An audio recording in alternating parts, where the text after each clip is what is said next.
नमस्ते दोस्तों। आनंद कृषि खबर यूट्यूब चैनल में मैं सबको बहुत बहुत स्वागत करता हूं। आज जो मछली के बारे में डिस्कस करेंगे वो मछली का नाम है सी बास, एशियन सी बास, जिसको हम लोग भेटकी भी बोलते हैं।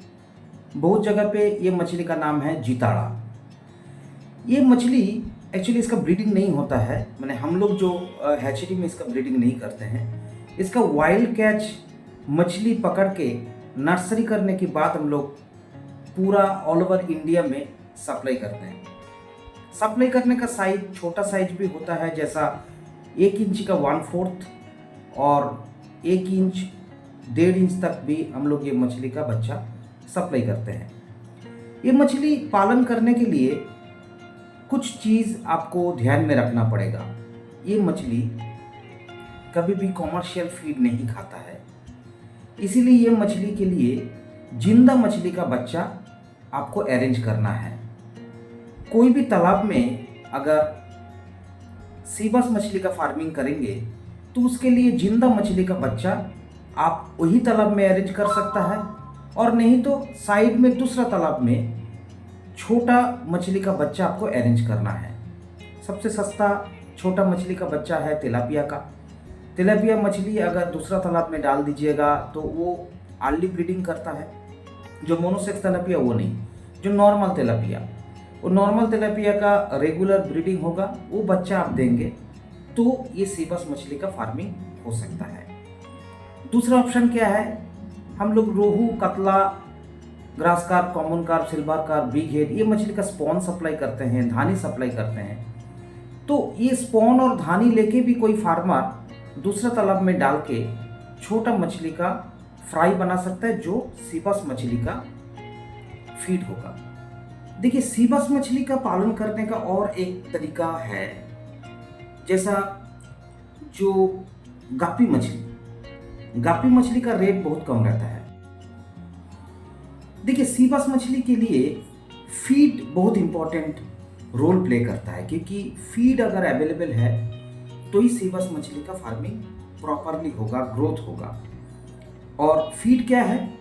फीड है जिंदा मछली, मेनली जिंदा मछली। बाकी क्या क्या ऑप्शन है बाद में बता रहे हैं। पहले बता रहे हैं कि जिंदा मछली का अरेंजमेंट आपको करना है तो ही सीबास मछली का फार्मिंग हो सकता है। जैसा गाप्पी मछली है जो केजी में बिकता है, हम लोग भी ऑल ओवर इंडिया में सप्लाई करते हैं। गाप्पी मछली जो मच्छर का लार्वा खा लेता है, वो मछली केजी में मिलता है, रेट कम है। ये मछली भी आप दे सकता है। तिलापिया मछली का बच्चा दे के फार्मिंग करना सबसे इजी है और सबसे सस्ता है, क्योंकि तिलापिया मछली का ऑटो ब्रीडिंग होता है, रेगुलर ब्रीडिंग होता है, बहुत ज़्यादा मात्रा में ब्रीडिंग होता है। कि कुछ लोग जैसा पूटी मछली, छोटा छोटा, बहुत सारे छोटा छोटा पूटी मछली, वो मछली भी मरा हुआ मछली, वो मछली को सीबास मछली का फार्मिंग के लिए यूज़ कर रहा है। मेरे ख्याल से देखिए, मेरा जो बेसिक लॉजिक है ये सीबास मछली फार्मिंग का, कि सीबास मछली कोई भी मूवमेंट जो मछली का हो रहा है वही मछली को पकड़ के खाएगा। तो अगर छोटा मरा हुआ मछली, वो मछली को अगर आप पानी के ऊपर बहुत ज़्यादा प्रेशर दे के थ्रो करेंगे तो हो सकता है ये मछली भी सीबास खाएगा। तो कोई भी चीज़ अगर वो मूव करेगा, उनको लगेगा नहीं ये तो मूवमेंट कर रहा है, तो सीबास मछली का खाने का चांस है। मेरे ख्याल से कॉमर्शियल फीड देके सीबास मछली का फार्मिंग पॉसिबल नहीं है। और सीबास मछली 1 एकड़ में अगर बहुत छोटा साइज का मछली डालेंगे, जैसा इमली का पत्ता जैसा साइज, वो साइज का मछली अगर डालेंगे तो हो सकता है एकड़ में आप 10,000 डालिए। मगर एटलीस्ट 1 इंच 1.2 इंच ऐसा साइज अगर सीबास मछली आप डालेंगे तो एकड़ प्रति मेरे ख्याल से 4,000 मछली डालना सही रहेगा। ये मछली फार्मिंग करने के साथ साथ आपको और एक चीज़ ध्यान में रखना है कि ये मछली single culture all over India में मैंने सुना नहीं। ये मछली के साथ आप रोहू, ग्रास कार्प, थोड़ा बहुत कातला फार्मिंग कर सकता है। और ये मछली जो तालाब में आप डालेंगे, आपको एक चीज़ ध्यान में रखना है कि ऑक्सीजन का मात्रा वो तालाब में सही होना चाहिए। यहाँ पे एक पॉइंट आप जरूर दिमाग में रखिएगा, सीबास जो साइज का मछली आप स्टॉकिंग कर रहा है, रोहू कतला ग्रास कार्प का साइज उससे बड़ा होना चाहिए, नहीं तो सीबास मछली रोहू कतला मछली को खा लेगा। जैसा 1 इंच, 1.2 इंच, 1.5 इंच साइज का अगर सीबास मछली आप स्टॉकिंग कर रहा है, तो उस तालाब में आप 50 ग्राम टू 100 ग्राम साइज का रोहू कतला ग्रास कार्प का मछली एकड़ प्रति आप टोटल मिला के, रोहू कतला ग्रास कार्प मिला के आप 2000 डालिए। 50 ग्राम से 100 ग्राम साइज का मछली डालिए। इसमें क्या होगा, तालाब का इकोलॉजी भी मेंटेन हो जाएगा, और वही तालाब में अगर कुछ तिलापिया मछली छोड़ेंगे जिसका बच्चा ये सीबास मछली खाएगा, तो वो तिलापिया का साइज भी 200 ग्राम होना चाहिए, नहीं तो ब्रूडर ही खा लेगा सीबास। अल्टीमेटली आपको जो आपने टारगेट लिया है वो टारगेट आपको फुलफिल नहीं होगा। सीबास मछली 1 इंच, 1.5 इंच ये साइज का मछली डालिए, इससे छोटा साइज का मछली डालिए। दूसरा मछली जो भी फार्मिंग होगा वो फार्मिंग वाला मछली इससे होगा बड़ा। रोही तालाब में सीबास मछली को खाने के लिए छोटा बच्चा रहेगा, वो कुछ भी तरीका से छोटा बच्चा का अरेंजमेंट वही तालाब में कीजिए। तिलापिया डाल के उसका बच्चा भी सेम तालाब में आप प्रोडक्शन करवा सकता है जो सीबास मछली खाएगा।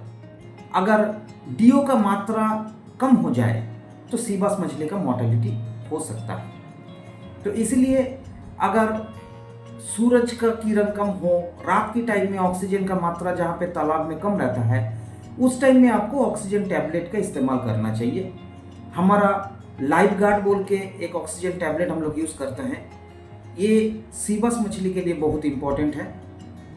तालाब प्रिपरेशन नॉर्मल, तालाब प्रिपरेशन करने के लिए जैसा रोहू कतला का जो कार्प टाइप का मछली का जैसा तालाब का प्रिपरेशन करते हैं, 7.5 से 8 तक का पीएच का मात्रा मेंटेन करने के लिए जितना चूना इस्तेमाल करना है उतना चूना देना है। उसके बाद पानी प्रिपरेशन करने के साथ साथ आपको आयोडीन सैनिटाइजर यूज़ कीजिए, नहीं तो पोटेशियम परमंगनेट का एक डोज दे दीजिए, जहाँ पे पानी में कोई भी इंसेक्ट्स अगर रहेगा, कुछ भी हार्मफुल बैक्टीरिया रहेगा वो ख़त्म हो जाएगा। नॉर्मल प्रोसेस, कोई स्पेशल कुछ प्रोसेस नहीं है।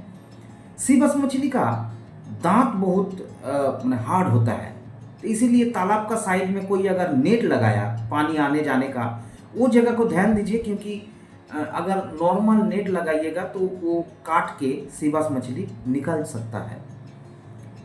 मैंने ये भी बोल दिया है कि 1 एकड़ में कितना मछली का पालन हो सकता है, उस हिसाब से ही पालन कीजिए। ये मछली का मार्केट रेट बहुत बढ़िया है, ऑल ओवर इंडिया में ये मछली का मार्केट रेट बहुत बढ़िया है, तो ये मछली का फार्मिंग कीजिए। और ये मछली एक्चुअली नोना पानी में मिलता है, जो कोस्टल बेल्ट है वो सब जगह पे ये मछली का बच्चा अवेलेबल होता है। मगर बहुत इंपॉर्टेंट बात है कि ये मछली ब्रीडिंग के टाइम में ही वो नोना पानी में चला जाता है, अदरवाइज ये मीठा पानी का भी मीठा पानी में ही ये बड़ा होता है। इसलिए ऑल ओवर इंडिया में जहाँ पे मोस्टली मीठा पानी का एरिया है वो सब जगह पे सीबास मछली, जितड़ा मछली, भेटकी मछली, ये जो भी नाम है, ये मछली का अच्छा तरीके से फार्मिंग हो सकता है। बार बार मैं एक पॉइंट के ऊपर मैं फोकस कर रहा हूँ कि देखिए, सीबास मछली का बच्चा तो आप फ़ोन घुमाइएगा मुझे तो मैं तो भेज दूंगा, मगर बहुत इंपॉर्टेंट पार्ट है कि ये मछली का फीड जो हो सकता है आपको फ्री में मिल जाएगा, कि साइड में कोई नदी है, नदी से आपको ऐसा छोटा छोटा बच्चा मछली आ जा रहा है, तो आपको कोई भी प्रॉब्लम नहीं होगा सीबास मछली का फार्मिंग करने के लिए। और देखिए, ऐसा भी हो सकता है कि साइड में एक तालाब रखा, वहाँ पे तिलापिया मछली, बड़ा तिलापिया मछली रखा, तिलापिया मछली ब्रीडिंग हो रहा है, और वहाँ से आप पानी को ये तालाब जहाँ पे सीबास मछली का फार्मिंग हो रहा है वो तालाब में आप छोड़ दीजिए। क्या होगा, जो तिलापिया मछली का बच्चा सीबास मछली का फार्म में आ जाएगा, आराम से सीबास मछली बड़ा हो जाएगा। अब बहुत इंपॉर्टेंट पॉइंट है कि 1 केजी सीबास होने के लिए कितना फीड चाहिए, इंपॉर्टेंट पॉइंट। बहुत सारे फार्मर मुझे ये सब क्वेश्चन करता है, इसलिए मैंने ये वीडियो में मैं कोशिश कर रहा हूँ कि पूरा आंसर दे देने के लिए कि सी बास मछली इतना इम्पोर्टेंट मछली, इतना कॉस्टली मछली, ये मछली का फार्मिंग का प्रोसेस क्या है? देखिए, मोटा मोटी 1 केजी सी बास मछली होने के लिए मेरे ख्याल से 3 केजी 3.5 केजी फीड चाहिए। और फीड मतलब जिंदा मछली। जिंदा मछली क्या है? तिलापिया का बच्चा, नहीं तो रोहू कतला मछली का स्पॉन, नहीं मैंने स्पॉन मतलब धानी मछली, रोहू कतला मछली का फ्राई, नहीं तो कोई भी छोटा मोटा मछली, इंसेक्ट्स जो आपका तालाब में है, नदी साइड में अगर जा रहा है वहाँ से पानी लेके वो भी डाल सकता है। मगर इम्पोर्टेंट ये फीडिंग, क्योंकि फीड अगर नहीं रहेगा तो ये मछली क्या करेगा? बड़ा मछली छोटा मछली को खा लेगा। बहुत इम्पोर्टेंट और एक पॉइंट है, अगर हर महीने में ये मछली को आप ग्रेडिंग कर पाएंगे, क्योंकि देखिए कुछ मछली बहुत एग्रेसिव हो जाएगा, वो मछली तो फीड खा के जल्दी बड़ा हो जाएगा। 1 साल में ये मछली 2 केजी 3 केजी हो जाता है। और कुछ मछली उसमें ये भी रहेगा जो 700-800 ग्राम तक ही रह जाएगा, क्योंकि उसको कंपटीशन में फीड उतना नहीं मिल रहा है। इसीलिए अगर सी बास मछली का फार्मिंग करेंगे तो आपको ग्रेडिंग करना बहुत इंपॉर्टेंट है। लास्ट पॉइंट है इसका मार्केट रेट। मैंने पहले ही बोला है, बहुत अच्छा है। मगर ये मछली ऐसा नहीं है कि तालाब से हार्वेस्टिंग करने के बाद आपको तुरंत इसको आइसिंग में डालना है। ऐसा नहीं है कि ये मछली अगर आइसिंग में डालने के लिए आप ज़्यादा लेट कर देंगे तो मछली का कलर खराब हो जाएगा, आपको मार्केट में रेट कम मिलेगा। ये मछली ऑल ओवर इंडिया में आप भेज सकता है, तो इसलिए मछली हार्वेस्टिंग करने के साथ साथ ही आप उसको आइसिंग में डाल दीजिए और ऑल ओवर इंडिया में भेजिए, क्योंकि ये मछली ताज़ा रहेगा, कलर भी चेंज नहीं होगा और ऑल ओवर इंडिया में ये मछली का बहुत बढ़िया रेट है, तो आपको रेट भी अच्छा मिलेगा। तो ऑल ओवर इंडिया में हम लोग सी बास मछली का बच्चा सप्लाई करते हैं, डिफरेंट साइज, इमली का पत्ता जैसा साइज से लेके आधा इंची, 1 इंची प्लस ये मछली का सप्लाई करते हैं।